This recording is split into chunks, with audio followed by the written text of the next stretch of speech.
Hello, everybody. It's Dr. Rick dropping in on you. Hope everybody's having a good day. I've been rolling for a minute today. For those of you who missed it, go over to the Black Voice channel and you can see my contribution to love and my take on it and how it's impacted me, how I'm dealing with where I'm at now, and a bunch of other stuff. So you can check it out. Um, it's entitled. It's on the Black Voice channel, and it's entitled um, "Valentine's Day: Romance versus Love: A Look into My Life." So anyway, that's that. So here we are. It's Transformational Tuesday. Before I get started, there's some heavy stuff that I need to share with you. I want to get it out of the way. I'm excited about it. I'm always excited when I think I have created something that might be useful to somebody. Everybody knows that I've been pushing the 7-day online business launch course. We also know that um, it's going up at the end of this month from $397 to $595. For today only, I have reduced the cost today only to 207. Now the 207 doesn't include the added bonus of two uh, follow-up sessions with yours truly. Those sessions are $450 a piece that I'm giving, but it's not included in the 207. But you still have the option to do the 397 and get the two $450 things. The package itself is going to show you how to put yourself online and create revenue streams. Not a revenue stream, but revenue streams. It's a watch and repeat thing. I've done it for years. I've done it for almost everything. Every idea I've come up with, I've launched online since I decided that I would use the internet. Even if it ended up being something that we follow through offline, it started online. And I'm helping a lot of people get their businesses off and online. So I want to show you how to do that. So I've been you're going to get the lectures from the classes I've actually taught. So you get to see me teach it, but you get the course I designed, which I designed to be a self-paced course. You're going to get that uh, along with the lectures. So it's definitely worth it. Now, here's the thing. After today, it's going back to $397. At the end of the month, 2 weeks from now, it's going to $595. And then we're moving forward from there. It's worth it. It's going to be online. It's going to be great. I'm excited about it, but I'm also wanting people to get in while they can. So today, 207, tomorrow, 397, next, 14 days, 595, and it's worth way more than that. But anyway, that's that. Now, also, this is even bigger. You've been hearing me talk about the Legacy Wealth Academy masterclass, and this is a 6 to 18 month course, the most comprehensive course that I've been able to uncover on wealth building. It touches everything. It touches all the things that the hitters have. It has interviews with the major hitters. It has lectures with the major hitters. It has book referrals, and so much more.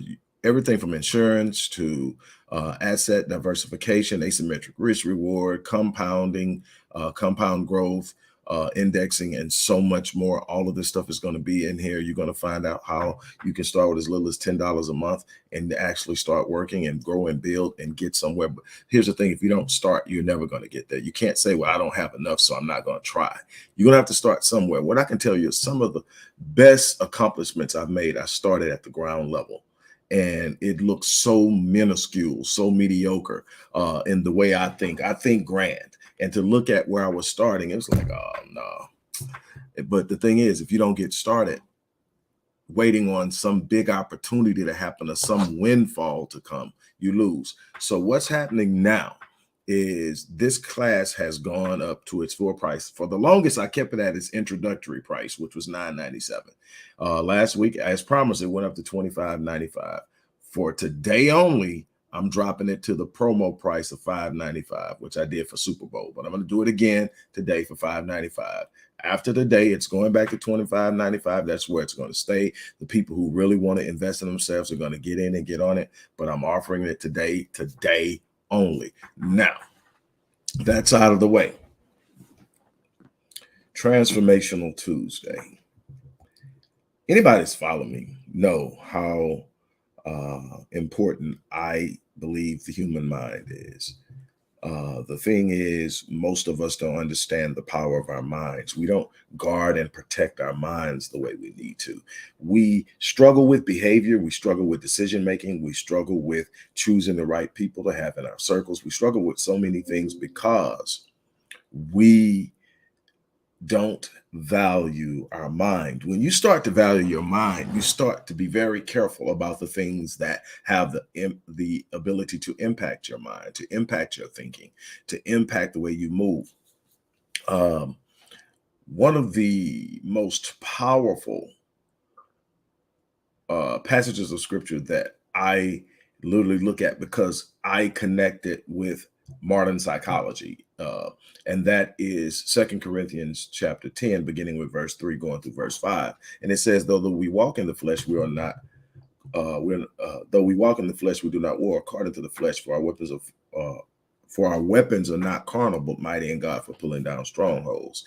And then it gets real interesting. It says, casting down arguments and every high thing that exalts itself against the knowledge of God, bringing every thought into captivity into the obedience of Christ.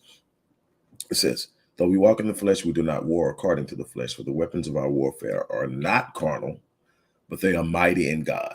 Now, take the religiosity out of it and understand the power of the divine creator of this universe, and that the breaking through of bounds and boundaries and walls and everything that's standing against you starts in the mind. It says, casting down arguments, ideas, presentations, words spoken, casting down arguments and every high thing that exalts itself against the knowledge of God. So what's the knowledge of God? Is this thing that you were created for greatness, that in every searching of God is the explanation that his creation was designed for greatness, to be a representation of God. So if you were designed to be a representation of God, you were never designed to be mediocre. You were never designed to be average. You were never designed to be just existing. You were never designed to be surviving. Now, what happens is, as the design is thwarted, as you move further and further away from the order of the design, as you move further and further away from the natural order of the design, it becomes more thwarted. It becomes more frustrated. You become less effective. You become less powerful. You become easier manipulated. You become lost in your thinking, and you look up and you're nowhere close to what your purpose is. But here's the beauty of it. You can discover your purpose by managing what you engage, managing your mind, casting down arguments and every high thing that exalts itself against the knowledge of God. If I'm speaking in modern terms and talking about the subconscious mind, I'm saying guard your gates. Same thing. I'm saying be careful of what you consume, what you allow to come into your gates. What you allow to come into your gates is going to be a mechanism of programming your subconscious. Whatever your subconscious is programmed to do, it will produce. It controls 96% of your behavior. You're not going to have something moving in your subconscious in a consistent flow and then be consistently operating opposite of that idea in your real life. It doesn't happen. 96% of what you think about it. One of the things I like to use is the drive home you make every day. How many times have you gotten in your car, took off, and got to your destination home and can't remember the last 10 to 15 minutes of the drive? You go, did I run that red light? Did I stop at the stop sign? And the truth is, you didn't run the red light. You stopped at the stop sign.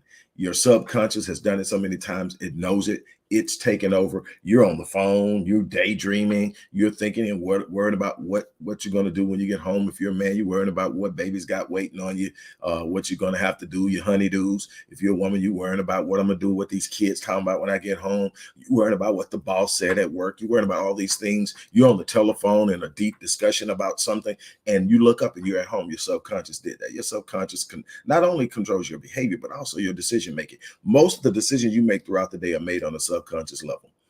They aren't given real serious thought. They are naturally done based off of the constructs and the paradigms that are shaped inside of the subconscious. So then what must you do? You must conquer your mind.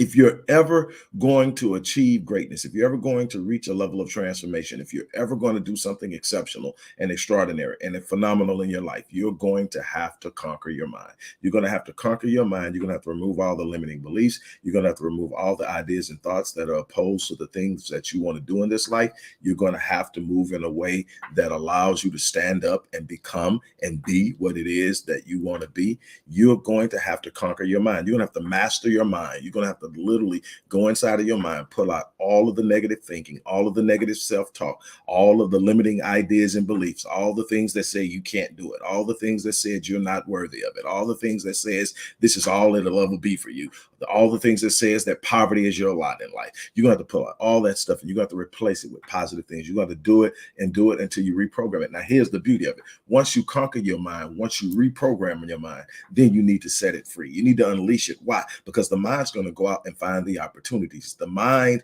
unleashed with a positive force behind it is going to go out and find the way that you can't see sitting in front of you. The mind is going to go out and discover the opportunities that are there for you to excel. But you're going to have conquered it first, mastered it first, replaced all that negative thinking, all that negative ideas, all that downward engagement in negative energy, and you're going to have to replace it with the positive, with the belief that anything is possible, with the belief that I can excel, with the belief that I can do the extraordinary, the phenomenal, with the belief that I have barely scratched the surface of what I'm capable of. Then once you do that, then you unleash the mind. You set it free because now it's going out and it's finding what you wanted to do. Before, it was programmed to find the negative. It was programmed to anchor you in negativity and darkness and pain, because that's what you were focused on. That's what you were consuming. That's what you were holding on to. You were holding on to old paradigms. You were holding on to old assessments.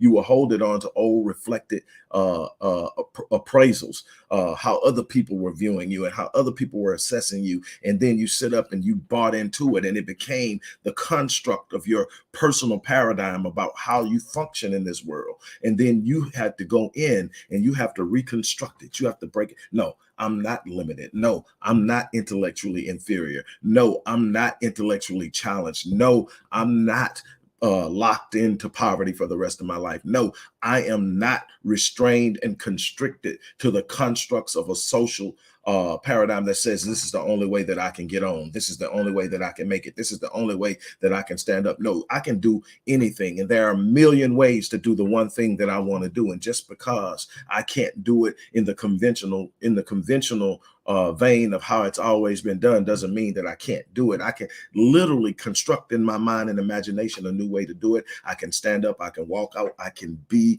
anything that I set my mind to if I'm consistently engaged and committed to it.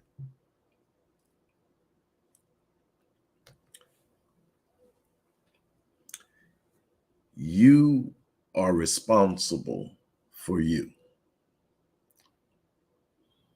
There are going to be people starting as early as your parents who may not be what you need them to be.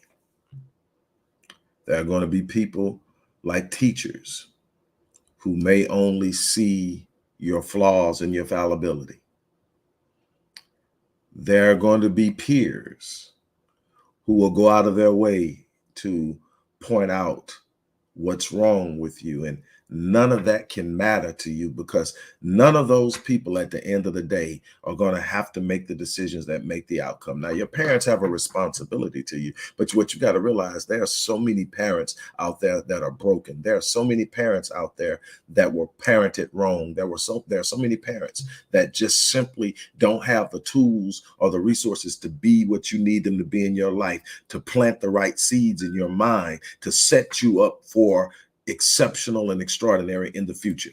But you can't wait on, you can't lay everything and rest everything on what your parents didn't do or what your parents did wrong. You can't sit up and lay and rest everything on what didn't work. What you got to do is sit up and say, okay, this hasn't worked for me. This is what's been said. I'm going to examine some things. How many of these beliefs that I hold that lock me into a mediocre existence are really true? How many of these beliefs that lock me into a mediocre existence are actually true? How many of them are things that people said and I just accepted because those people were in a position of authority? My teacher, my preacher, my mom, my dad, my auntie, my grandparents. I am not, and nor will I ever be, limited to the lives and the experiences of the people who came before me. I can learn from them. I can examine. I can gain wisdom from them, but I can also learn what not to do. I can also learn what they haven't done that I can do. I can also challenge myself in ways that they may have never thought. But what I will not do is anchor myself into their unbelief. I will not anchor myself into their fears. I will not anchor myself into their mediocre ideas of what's exceptional. No, I'm going to challenge myself every day. I'm going to put on my best every day. I'm going to step out. Some days are going to be better than others. But what I will not do is step out there and say, this is all I have and this is all I can expect from the world. I'm going to demand great from the world. And then I'm going to return around and give all I have of myself so that I can take hold of the greatness that I've demanded. And that's what you've got to do. You're going to have to conquer it. Casting down arguments and every high thing that exalts itself against the knowledge of God, bringing every thought into captivity to the obedience of Christ, bringing every thought. That means that there are 70,000 on any given day, 70,000 thoughts moving through your subconscious that you're not even aware of. But they're stirring up ideas and thoughts that rise to the top and become ideas and things. That's why some days you're sitting up and you're in a good mood and all of a sudden you're not. Something that was moving around and stirring down that came to the surface. And before you know it, it took over your mood. It took over your personal state, your mental state, and it robbed you of where you were.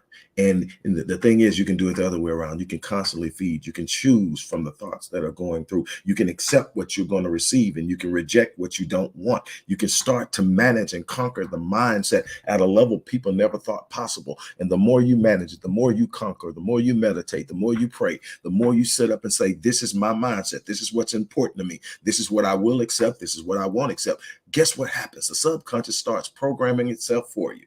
It starts to say, he doesn't like that. So we're not even going to deal with that. The subconscious will say, we don't talk like that. So we're not going to accept that. If the subconscious will start identifying what's negative and pushing it away. That's the power of the mind. That's what God gave us. God gave us a mind that's so powerful that when we utilize it to think of things that have never happened in our lives, we can literally convince our minds and our brain that it's happened. We can convince our body on a cellular level that we've experienced something we've never experienced. This is how we heal ourselves when we are truly in the right frame of mind. This is how we speak things that are not and they as though they were and they become, because we have the power to create things that don't exist in our mind. If you can conceive it in your mind, it's God's evidence that it's possible. The thing is, are you willing to step into it? Are you willing to walk into it? Are you willing to live it? Are you willing to come out of what was old and walk into what was new? What is new? Are you willing to challenge yourself to be the best version of yourself each and every day so that each and every day you're a little bit better than the day before? You look up a year from now, a year and a half from now, and the person you see, you don't even recognize. Why? Because you stepped into the phenomenal. You cast it down the arguments of mediocrity. You cast it down the arguments of poverty. You cast it down the arguments of minuscule existence and constant suffering. You've decided that that's not the life you're going to live. You decided that even in the darkness of certain circumstances, you were going to rise above the pain and become something that was important, something that was powerful, something that was remarkable, something that people could be blessed by. Even in the darkness, people are going to see your light shine because you decided that you weren't going to receive what destroys. You were going to challenge and seize what builds, what edifies, what empowers, what inspires. It's up to you. You're choosing every day how you're programming your mind by what you allow into your gates.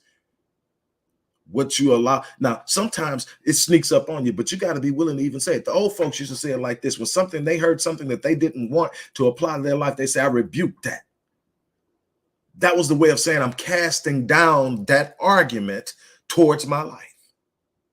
I'm bringing my thoughts in captivity. I'm refusing to accept that. I'm not just going to sit back and passively be offended by it. I'm going to aggressively cast it down.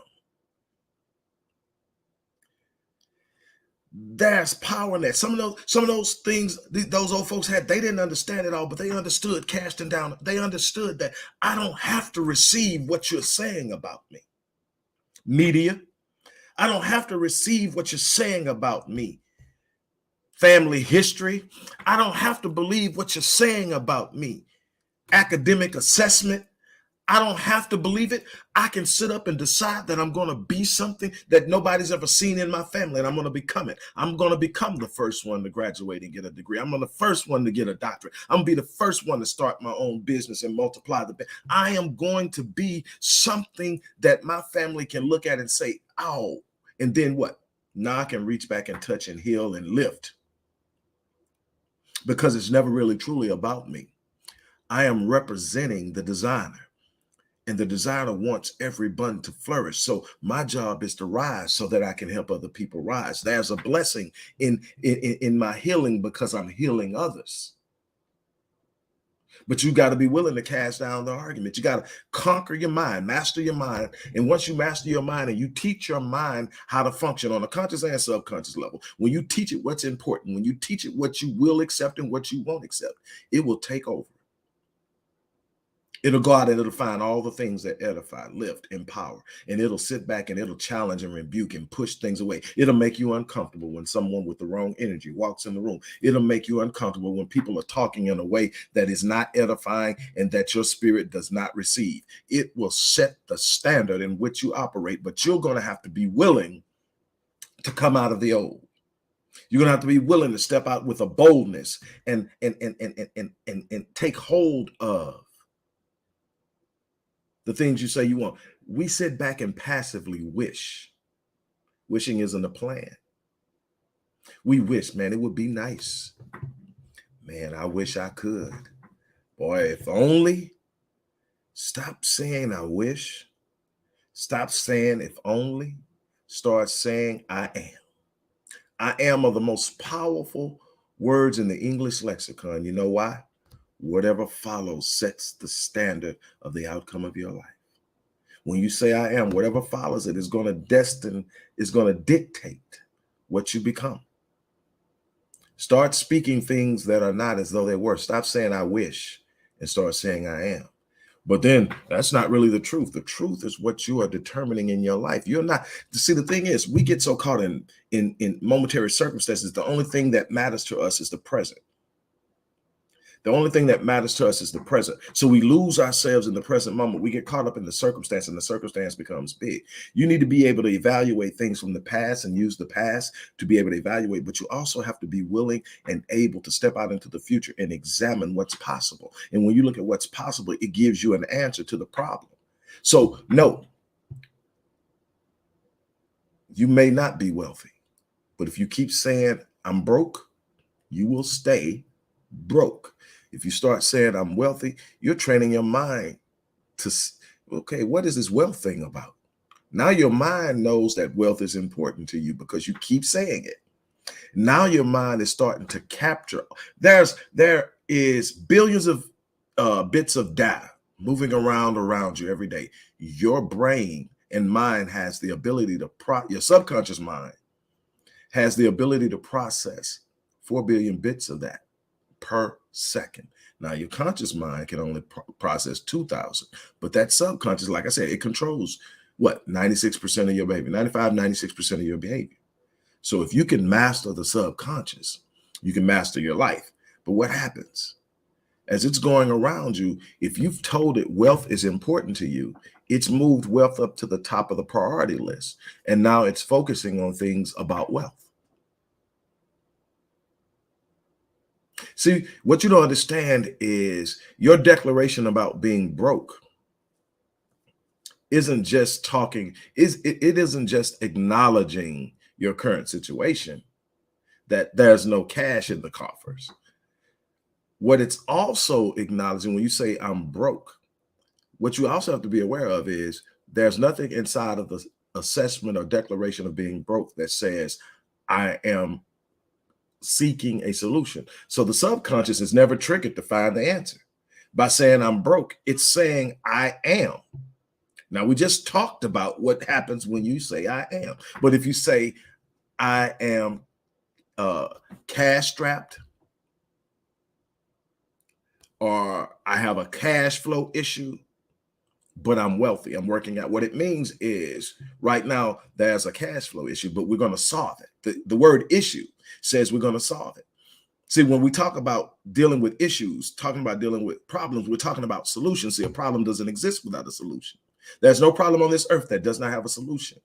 Just because you don't know it doesn't mean that it doesn't exist. That's not how God designed this thing to work. Well, what happens is I got to have a conversation about who I am and how I move directly in correspondence to what I expect. So if I'm trying to get to wealth, I can't keep focusing on what I don't have and why I can't be there right now. I've got to start speaking it to the point that the mind believes it. The mind says, okay, if we got wealth, then we're not doing this anymore. And the subconscious says, okay, this is what wealthy people are doing because I read this on this, I saw this, and here's the other thing that'll happen. Things that you're consistently passing up now because it doesn't get your attention, because it doesn't sensationalize and grab your attention. When you start training your mind about wealth, the things that are seeming boring to you, that article on annuities, that article on diversification, that article on an asymmetric risk reward, that article on all these things that you're looking at and go, what the hell is that? And because you don't know it, you don't want to do it. All of a sudden, it starts to take priority over celebrity gossip. It starts to take priority over the latest in the sensationalism of what's hot on social media, the trends, the challenges. And all of a sudden, you're spending more time in the vein that you say that you want to be in. See, it's about what you commit to it. It's about what you give to it. It's about how you stand in it. It's about how you move. So what happens is stop talking your circumstance, start talking your destiny. I keep telling you that. Casting down arguments and every high thing that exalts itself against the knowledge of God, bringing every thought into captivity into the obedience of Christ. And then once you seize it, once you train it, you unleash it, because it can do on a subconscious level what you can never do on a conscious level. It can go out and find opportunities. It can create energy that you can't consistently maintain on a conscious level because too many things have to be focused on, and you can only focus on a couple of things in your conscious. The subconscious doesn't miss anything. It catches everything. The things you don't think you're catching. If it's happening, your subconscious is getting it. That's why it's important. You need to be very careful who you're around, what you're listening to, what's playing in the background, because that music that's playing in the background, that while you're having that conversation that you can't really catch, your subconscious is catching it and it's recording it. If your eyes scan a room, your subconscious count everything in that room. Your conscious count the things that was important to it. Now, the thing is, all that stuff is caught. Most of that's just going to the background, but it's part of the influence now. You'll probably never go in and pull it until you start really searching yourself and you start having these deep meditation moments where you're examining what's going on at the subconscious, and you start determining what thoughts you're going to accept and what thoughts you're going to reject. That's when you start to purify. That's when you start to detox the subconscious. That's when you start to purposefully program and fill your mind with the things that will advance you. Things that will sit up and you'll see a circumstance that you don't like, but you're never going to become shaken by it. Why?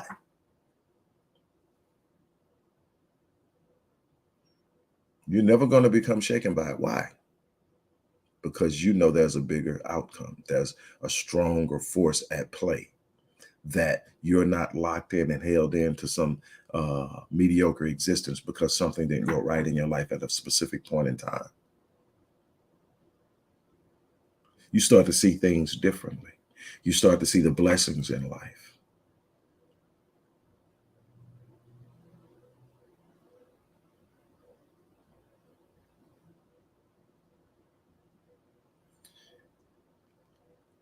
I'm going to give you an example. This is a personal example. I don't know if my little sister is still on here. I know she checked in a minute ago. But one of the biggest issues I had, this is about my sister Shannon.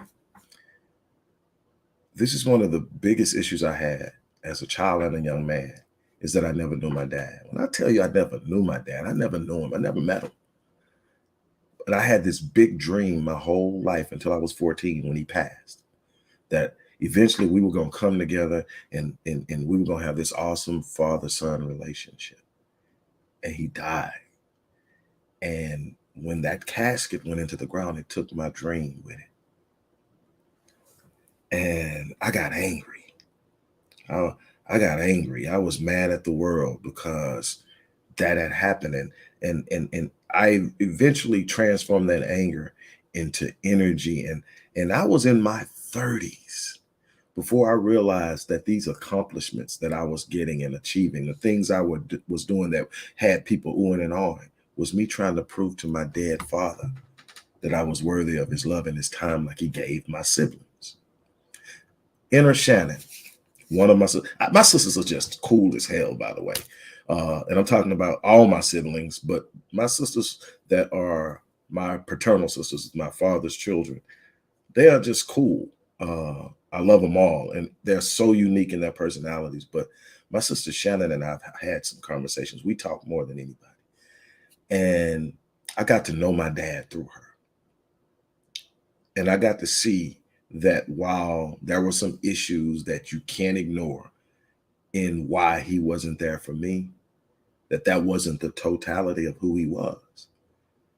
And the only way that happened for me is that I had to be willing to get out of the old, be willing to sit back and hear and understand that there was more going on than my circumstance. And the moment that I was willing to do that, my sister and I had these conversations, and I got to know things about my family, my paternal family that I didn't know. And it just opened up and it gave me a greater appreciation, number one, for my journey, number two, for their journey, number three, for what my father did. And I wrote my first book, The Invisible Father, Reversing the Curse of a Fatherless Generation. But I didn't write it from a point of hatred. There's no animosity in that book towards him. Why?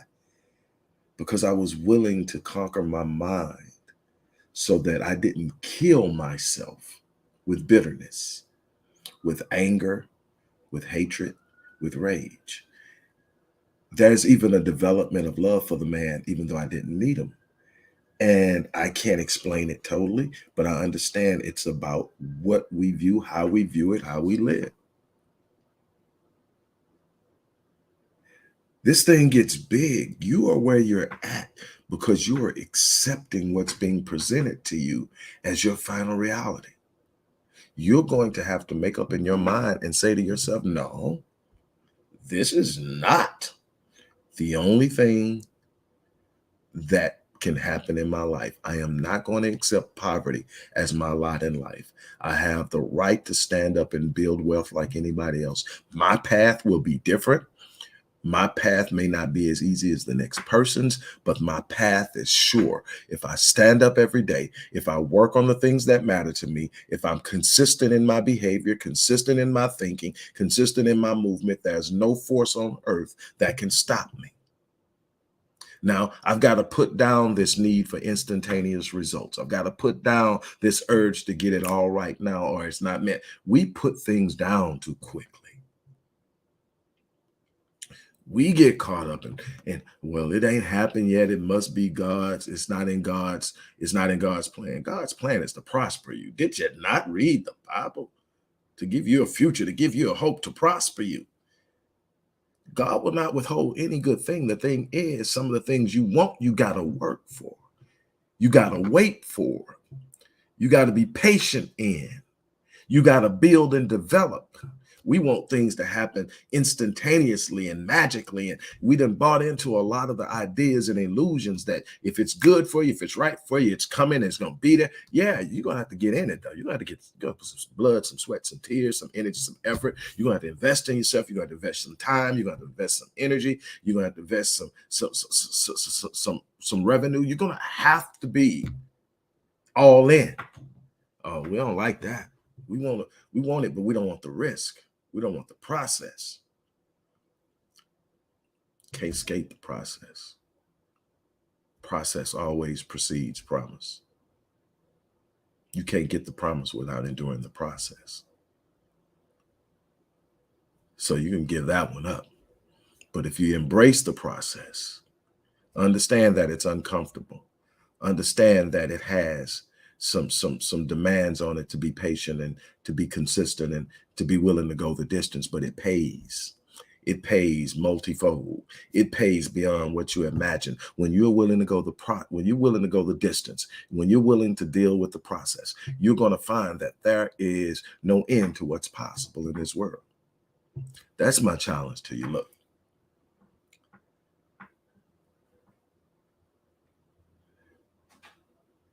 you can do anything you set your mind to, but you got to shake free of the limiting beliefs that are anchoring you into your current state. You got to be willing to take an interest. I mean, if you can't run, walk. If you can't walk, crawl, belly roll, whatever you got to do. But what you can't do is give up. So that's my challenge to you. And on that note, look, I'm gonna get out of here. Like I said at the beginning of this thing, there are 2 offers in here. They're only for today. Both of them are remarkable. The first one is the 7-day online business launch that has been $397, is now $207. But it's minus the $450 sessions that came with the other. But it's exactly what was supposed to be for $397. I threw the bonus in to get people to come work with me. But the 207, you're going to get the complete package with all the video lectures and everything. Or you can pay the $397. I got both links in there. You can pay the $397 and you can what am I trying to say? You pay the $397 and you can get the 2 extras. Also, today only, the $2,595 Legacy Wealth Academy 6 to 18-month course in wealth building is $595. That's today only, and it's going back up to $20. I kept it at the introductory price of $997 for a year. And then we had to move it up because we got to recoup the cost of building out this program. This is years of research. This is years of interviews. This is years of challenging, and all of it is going to be available to you online. It's a resource like no resource. I haven't found anything like it. I'm not just saying that because I'm the creator. I'm saying that because I spent years researching, and there's nothing. There are a bunch of great things with different parts of it. I put it all in there because I want you to have an access in so many different directions. It's so replete that you can take 10 or 15% of this and apply it, and your life is going to change. The more of it you apply, the more rapid and the more emphatically your life is going to change. This thing is something that, and I'm not giving you nothing that I'm not practicing. So again, that's in there, but that $595, I guarantee it's gone after today. And if you have any questions or something's wrong with the links, email me. There's all kinds of crazy stuff going on with my emails today. Email me at Rick Wallace, ph.d. No, email me at Rick Wallace at Odyssey Media Group. Odyssey-mediagroup.com. So Rick Wallace at Odyssey-Media Group. And I'll get you whatever information you need. And hopefully by the end of the day, all these email issues and server issues that I have going on will be straightened out, trying to get it done. Anyway, don't miss this opportunity though. On that note, I'm out of here.